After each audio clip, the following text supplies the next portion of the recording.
শুভ সকাল বন্ধুরা, আবার চলে আসলাম নতুন একটা ব্লগ ভিডিও নিয়ে আপনাদের সামনে। আজকে অফিসের সবাই মিলে একটা পিকনিকের আয়োজন করছি আমরা, তাই সকাল সকাল রওনা দেওয়া। তাই আমরা চলে আসি আজকে কুমিল্লা কুটবুড়ি শালবন বিহারের সবুজ পাহাড়ের মাঝে। চারিদিকে সবুজের বাস, সবুজের সমারোহ। আজকের এই আয়োজন সবাই খুব চিলমুডে আছে, সবাই পাহাড়ের মাঝে উঠতেছে, একটা নতুন একটা অ্যাডভেঞ্চার, নতুন একটা পরিবেশ, যেন আমরা সে আদিম যুগে ফিরে গেছি।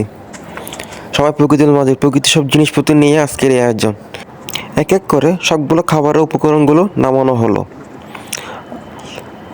ডাল, লবণ, তেল, অনেক কিছুই। এবং আমরা যে মুরগির রোস্টগুলো করবো সেগুলো পরিষ্কার করে লবণ ছিটানো হচ্ছে, এবং আগুন ধরানোর জন্য বাঁশ, কেরোসিন তেল দিয়ে জ্বালানো হচ্ছে। এরপরে রান্না বসানো হলো। প্রথমে শুকনো মরিচ দিয়ে শুরু করা হলো আমাদের। এরপরে আমাদের বড় ভাই মেহেদি ভাই পেঁয়াজ কাটতেছে, এবং আমাদের মুরগির রোস্ট করার জন্য প্রথমে পেঁয়াজের বেরেস্তা তৈরি করা হলো। পেঁয়াজের বেরেস্তা করা হচ্ছে, এবং পরবর্তীতে তেল গরম করে আদা, রসুন, পেঁয়াজ সব কিছু দিয়ে নাড়ানো হচ্ছে। আমাদের পোলার জন্য আদা বাটা, পেঁয়াজ বাটা, রসুন বাটা সবগুলো এক এক করে দেওয়া হচ্ছে, এবং আস্তে আস্তে লবণ দিয়ে স্বাদ মতো পরিমতো লবণ দেওয়া হচ্ছে, এবং লবণ দিয়ে হলুদ, মরিচের গুঁড়া সবগুলো দিয়ে একসাথে নাড়ানো হচ্ছে, এবং ওগুলোকে কষানোর জন্য অনেকক্ষণ ধরে নাড়ানো হচ্ছে। নাড়ানো হওয়ার পর আস্তে আস্তে রোজগুলো দেওয়া হলো। আর আজকের এই রান্নার পুরোটাই অবদান আমাদের শাহজাহান ভাই। তিনি আজকে আমাদের অনুষ্ঠানের প্রধান হেড বাবুর্চি। দুধ গলানো হচ্ছে রোস্টের জন্য, দুটো দেওয়া হলো। এই দেখেন কি সুন্দর পরিবেশ, চারিদিকে শুধু সবুজ আর সবুজ, একটা অন্যরকম অনুভূতি। সবুজের মাঝে আসলে একটা অন্যরকম পরিবেশ আমাদের মধ্যে চলে আসে।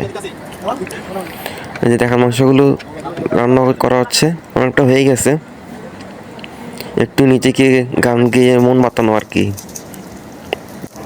এরপরে বতার জন্য আমরা রসুন টানলাম, পেঁয়াজ টালা হলো, এরপরে কাঁচামরিচ দেখতে পাচ্ছেন। এই যে টমেটো টালা হচ্ছে, টমেটো চাটনি হবে সেই কারণে। এই যে আমাদের রোস্ট দেখছেন কি সুন্দর দেখতে। এই যে আমরা তেল ডাললাম আমাদের পোলাও রান্না করার জন্য। আমি পানি দিলাম ভাতের জন্য। সবাই মিলেমিশে কাজ করছি। সবাই আছে, যে শফিক, শাহজাহান, হৃদয়, করিম, আমাদের সুপারভাইজার সাদাত ভাই, আরও অনেকে। আসলে সবাই মিলেমিশে করছি, একটা পিকনিকের আয়োজন করতেছি। খুব একটা ভালো লাগতেছে, একটা আনন্দময় মুহূর্ত। আসলে এসব দিনগুলো বলে প্রকাশ করা যায় না। এই যে আলুর ভর্তা তৈরি করা হচ্ছে দেখছেন, টমেটো চাটনি, আলুর ভর্তা, মাছের ভর্তা, 3টে পদ আইটেম করা হচ্ছে। এরপরে আমরা খাবারের জন্য প্রস্তুতি নিচ্ছি। শাহজাহান ভাত দিচ্ছে আর জামাল তরকারিগুলো বেড়ে দিচ্ছে। ভাত দেওয়ার পর মাছের ভর্তা, আলুর ভর্তা, টমেটোর চাটনি এবং জলপাইয়ের চাটনি একসঙ্গে সাজিয়ে দেওয়া হচ্ছে, এবং সে সাথে রোজ দেওয়া হচ্ছে যেন প্লেটটা দেখতে সুন্দর লাগে। সবার প্লেট সাজানো হয়ে গেলে তখন আমরা একসঙ্গে খেতে বসবো। তাই আমরা সবাই বসে আছি, সবার প্লেটগুলো সাজানো হয় একসাথে। এই যে দেখেন সবাই সাজানো। আসলে সবাই মিলে একসাথে কোনো কিছু যদি আয়োজন করি তাহলে সেই আনন্দটা মনের ভাব প্রকাশ করে কিছু দিয়ে বোঝা যায় না। এই যে দেখেন আমাদের প্লেটগুলো কীভাবে সাজানো হয়েছে, দেখতে না সুন্দর লাগতেছে। সবাই একসাথে বসে আছি, সবাই আমরা একসাথে খাওয়া শুরু করব। ঘড়ির সময় 2টা বেজে গেছে, সবাই আমরা বসে গেছি, সবার জন্য খাবার প্লেট ভরা হচ্ছে। তাই আমরা সবাই একসঙ্গে খাবো তার জন্য প্রস্তুতি নিচ্ছি। এই যে দেখেন আমরা সবাই দাঁড়িয়ে আছি, এই যে দেখেন কি সুন্দর দেখতে লাগতেছে। কোনটা খেয়ে কোনটা রাখবো, আসলে সত্যি খাবারগুলোর মজা হয়েছে।